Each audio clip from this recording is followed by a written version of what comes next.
Okay, all right. Hey, yeah, hey, welcome back, everybody. All right, hey, all right, come on. All right, guys, let's sit down.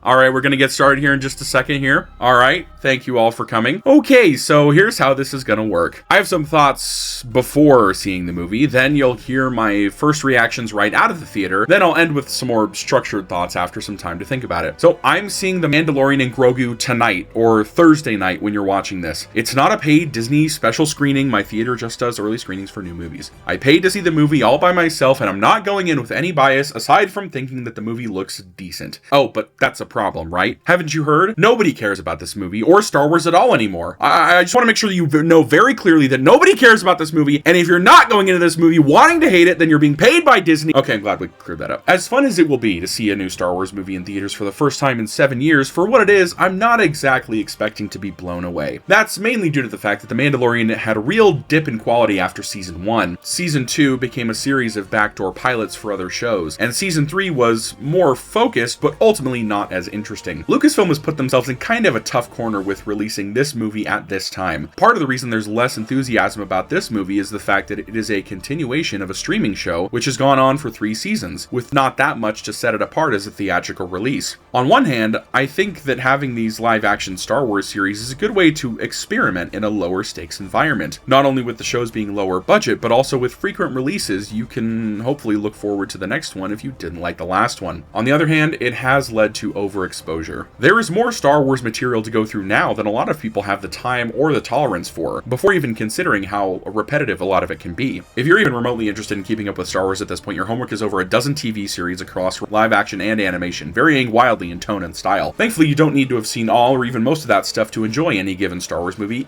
except for this one, which requires at least 1.5 of those live-action series for context. The projected box office for the opening weekend is the lowest of any Star Wars film, and I think the reason of we have Grogu at home is hard to argue with. Going forward, it would be smart to find ways to differentiate any future theatrical Star Wars releases from the shows. With that being said, I imagine that this movie in particular represents a gentle first step from Lucasfilm to cautiously bring back Star Wars as a film franchise. I think they understand that it might not do super well financially relative to the other Star Wars films for the reasons I previously stated, but if it can ease people back into the idea of Star Wars being a big theatrical event, well, by the time the next one comes around, they will have built up enough momentum to hopefully have a big hit on their hands. Whether that actually works still remains to be seen. I think that this small start strategy is a smart move. This is why I think Rogue One should have come out before The Force Awakens, but that's another video. On one hand, the negativity, toxicity, and in my opinion, unnecessary hate towards Disney Star Wars only seems to be getting stronger online with every new release. On the other hand, we don't know how much of that translates to the real world and general audiences who just want to see the baby. On a personal note, I hope and think that eventually we will start to see the most negative and antagonistic voices in the fandom start to die down. I hope this will give way to a new crop of fans who may very well still be critical, but will at least be more constructive and even-handed. Look, call me crazy, but I do think that people will start to get burnt out on 12-hour videos about how a wobbly chair, bricks and screws, and a they-them beaver ruined Star Wars forever. Between that and smug video essays about how the prequels are better than the Bible and you're going to hell if you disagree, at this point you have more homework to catch up on if you hate Disney Star Wars than if you don't. I'm guessing all that will start to slow down soon, even if for no other reason that there will be nothing left unsaid on the topic. So that's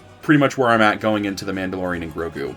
I don't think it's necessarily going to make a huge splash, but I also don't necessarily think it's meant to. Going forward, one of the other things that I think it would be smart for Lucasfilm to do is to ease up on the frequency of releases, which I think will help people to stop feeling burnt out on this stuff and make Star Wars, again, feel like more of an event now that we've gotten our experimental phase out of the way, which does seem to be happening. If you look at what we have coming down the pipeline. We have Starfighter next year, which I'm really excited for. We've got Ahsoka Season 2 coming next year as well. It seems like the Ahsoka Mandoverse kind of stuff is going to culminate in some sort of a film adaptation of Heir to the Empire. I'm curious to see how that goes, and it does kind of feel like we're in a holding pattern still before we can really figure out what our next big move for the franchise is, but I'll be right there and lining up to see it either way. It seems like the movie The Mandalorian and Grogu can be most directly compared to is probably Solo, not only based on its box office, but based on the type of movie that it's going for. I think Solo's fine, but it's definitely the Star Wars movie I've rewatched the least. There's a kind of a passive or forgettable quality to it, but the casting was inspired. If this movie can be better than Solo, then I'll consider that a success. Which, on a side note, okay, seriously, what are we doing? We need to recast Luke and Leia, okay? I promise it's gonna be fine if we see them in Heir to the Empire and Luke and Leia don't look exactly like... I don't even understand what the deal is here. They recast Han and Lando, which was perfect, and then they put them in a movie, and it's clear that they're probably... I'm sure Alden Ehrenreich has got his phone in his back pocket, always waiting for a call from freaking Dave Filoni to be in the next Star Wars thing, to be in Heir to the Empire or whatever. But every version of Luke Skywalker we've seen on screen since The Last Jedi has been some sort of techromancy, dark magic, Frankenstein attempt to make him look exactly like he did in 83. And this is getting ridiculous, okay? The guy they cast looks enough like him that you put him in a wig and he looks like Luke Skywalker. Leia,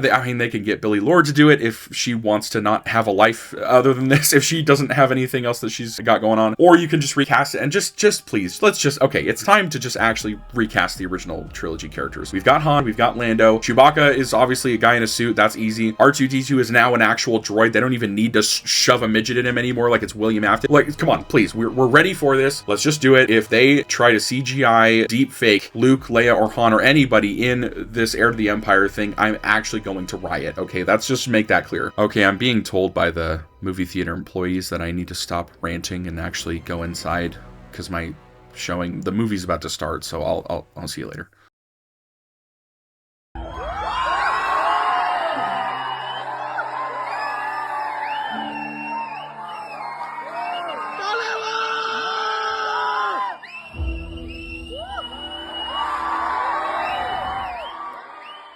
I just got out of The Mandalorian and Grogu. So first of all, does it differentiate itself enough to be a movie and not just another season of the show? Yes and no, and I'll explain. You can tell that it's on a bigger scale, it's on a larger budget, and it really shows. A lot of the effects and just the visuals of the movie overall are very well done. Visual, sound design, not that it's bad in the show, but you can tell it feels like they have a little bit more legroom or a little bit more room to breathe. And so in that way, it does feel like a proper translation of the show to the big screen. However, there was some debate on whether or not this actually was meant to just be season 4 bumped up into a movie. But now, after having seen it, you cannot convince me that that was not the case. This was 100% season 4, but you can tell based on the stakes and the editing. I'm pretty sure if I had the movie on like a, if I could like go through the movie, I pretty confidently tell you where the episode breaks would be if this was just episodes of the show. It's like 4, maybe 5 episodes of the show, which make up an arc that would be done over a season. It's actually pretty uncanny, like how well it lines up. Like on the one hand, there's like a little bit of disappointment because it's like, oh yeah, it is just a season of the show. But on the other hand, it's a truncated version of a season of the show, and there's no fat, there's no filler, and so that made it more enjoyable. So it works both in favor of and against the movie. Again, stakes are very low. It's a very low stakes. They're dealing with the Hutts and the crime syndicate and stuff like that. I thought the New Republic was going to factor into this more than they did. For this movie, it pretty much factors in just about as much as it did maybe in like the first season. What kicks off the story is the fact that Din is working with the New Republic, but the movie just kind of forgets about that for most of it. They come in at the beginning, they come back in at the very end to save the day. I kind of thought with it being a movie that they would try to like beef it up more, that they would try to maybe make more connections or have higher stake, but it really didn't. I was expecting for there to be some kind of a nod to Thrawn. It is kind of weird. For me, it was a jarring experience watching the movie for the first time and realizing what it is. Again, realizing that it is exactly just the episodes of the show. And now, as far as what that season is, I think it's good. It's on the better end of the spectrum of quality that The Mandalorian has been. I like the stuff with Din and Grogu. Grogu actually has a lot to do. There's like a solid like 20-minute stretch of the movie where it's just him. This is a lot more like Rugrats the movie than I was originally thinking. Rada the Hutt is actually, he's a bigger part in this movie than I was expecting. This is a lot more like the 2008 Clone Wars than I thought it was going to be. But as far as it being a movie, again, episodic TV truncated down into what could generously be called a film. I think it succeeds in that. Okay, I've seen it twice now, and overall I think it's alright, leaning positive. I think most of the criticisms are fair. Din doesn't have any growth or arc in this movie, while Grogu sort of does. Its small scale and lack of stakes could be seen as a negative, but I appreciate how chill of a movie this is. There's no real depth here, but it also doesn't expect anything from you. It gives me the impression that it's fine with being what it is, and it's fine if you don't like it, but glad if you decide to stick around and hang for a bit. I'm also glad that this movie doesn't connect to anything else from Star Wars. I was worried that we would get a Luke or Ahsoka cameo, but I'm glad we didn't. I think the story also lends itself better to a small scale, as if these types of things are always happening in any given corner of the galaxy. It certainly makes more sense than the insane plot by the Separatists and Zero the Hutt to kidnap Rada and frame it on the Republic or whatever, requiring the most important people in the galaxy to respond. Yes, I am saying that it's better than the 2008 Clone Wars. The soundtrack is also amazing. Even if you have no interest in seeing the movie, please just listen to the soundtrack. While the movie might not have much to it, I think it's good for what it is and successful for what it's trying to do. There are a couple things sort of around the movie that also surprised me. First, it's crazy how fast people turned on Dave Filoni, huh? I know people had criticisms of him before he became co-president of Lucasfilm, but the second he did, he became public enemy number one. I do think the issues that people have with him are fair, that he leans too heavily into nostalgia and callbacks and making the world of Star Wars feel smaller, but I do think he will move past that at some point. That's mostly because I think this Mandoverse era will be coming to a close here soon, and then we'll start to move to stories in new eras, backed up by post-sequel films like Starfighter. Secondly, I was surprised to see how well the movie is being received, mainly by the Rotten Tomatoes audience score and the box office. And while I don't think it'll have strong legs because of how packed the summer is, I think it will have a modest profit even after all the marketing. If anything, it'll have legs once it comes to Disney Plus. I'll be curious to see how it does there. It's hardly the death of Star Wars that some people are trying to claim it is. I mean, we've literally been here before. Like I said, I also don't think it represents the future of the franchise, but rather a rest stop along the way. Look, I get not liking it, but this being the thing that pushes you over the edge to raid Lucasfilm HQ is silly to me. At worst, The Mandalorian and Grogu is a stopgap movie that could have skipped theaters. Right now it seems to be hit with families, and that's a good sign for a healthy Star Wars. At best, it's a great introduction for new fans. Originally, I was going to lay out a conspiracy theory about the development of this film. I was going to say that this movie was cobbled together relatively late, not only to fill a release date that Lucasfilm already had, but also as a marketing dry run for the next theatrical Star Wars film after this. In doing the bare amount of research for this, however, my conspiracy theory fell apart. To learn about the history and development of this movie, we need a surprise episode of Wikipedia Deep Dive.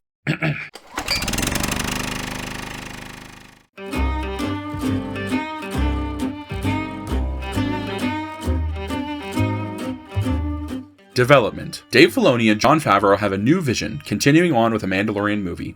Giancarlo Esposito. The Mandalorian and Grogu was announced originally as The Mandalorian and Grogu on January 9th, 2024 on StarWars.com, with a conceptual sketch by veteran illustrator Ryan Church, along with an announcement for a second season of the television series Star Wars Ahsoka. It was reported that a fourth season of The Mandalorian was still in development. However, series actor Giancarlo Esposito suggested that the film was part of a new vision for The Mandalorian. As Favreau later told SFX magazine, "You can't just take those scripts and turn them into a movie. There were a lot of characters. It assumed you'd watch the whole show, and it was teeing up with what was happening moving into Ahsoka. It was about Grand Admiral Thrawn and following the larger storyline. This is a completely different medium, so I had to start from scratch, essentially." That, essentially, is doing a lot of heavy lifting here, as you can see the episodic structure in the final film, so it wasn't completely from scratch. On May 7th, 2019, Disney revealed their future movie release schedule, including a set of 3 new untitled Star Wars films, one of which had a scheduled release date of December 20th, 2024. The Star Wars show also reported on the news on May 15th. On July 23rd, 2020, after the onset of the COVID-19 pandemic, the film was delayed to December 19th, 2025. After the start of the 2023 Writers Guild of America strike, Disney shifted their theatrical film release slate, with the film being pushed to its current release date of May 22nd, 2026. A film directed by Sharmeen Obaid-Chinoy occupied the release slot until The Mandalorian and Grogu was announced. So I guess that was the original release date for the Rey movie then, and Mandalorian Grogu was bumped up to take its place. Star Wars Insider 224 revealed the initial film logo was the same as the one for The Mandalorian Season 3. Principal photography was scheduled to begin in June 2024 in California, and was expected to last for 92 days and have approximately 54 cast members, 3,500 background extras, and 500 crew members. David Klein returned as the director of photography for The Mandalorian. The Mandalorian and Grogu aimed to be the first Star Wars film to be filmed entirely in California. It could also very well be the first Star Wars movie filmed entirely indoors. During the D23 Expo on August 10th, 2024, it was revealed that the film had entered production several weeks prior, and a new logo was revealed in addition to a teaser that was shown to the audience there. This teaser showed the reappearance of Gara Zeb Orrelios from Star Wars Rebels and The Mandalorian Season 3, as well as the Anzellans from Season 3. Later that same month, Sigourney Weaver revealed that she had joined the cast of the film, but hadn't yet started filming. Additional footage was shown to audiences at the D23 Brazil Expo on November 9th, 2024. Filming had wrapped by early December 2024. The final writing credits, consisting of Jon Favreau, Dave Filoni, and Noah Clore, were revealed by the Writers Guild of America West on February 17th, 2026.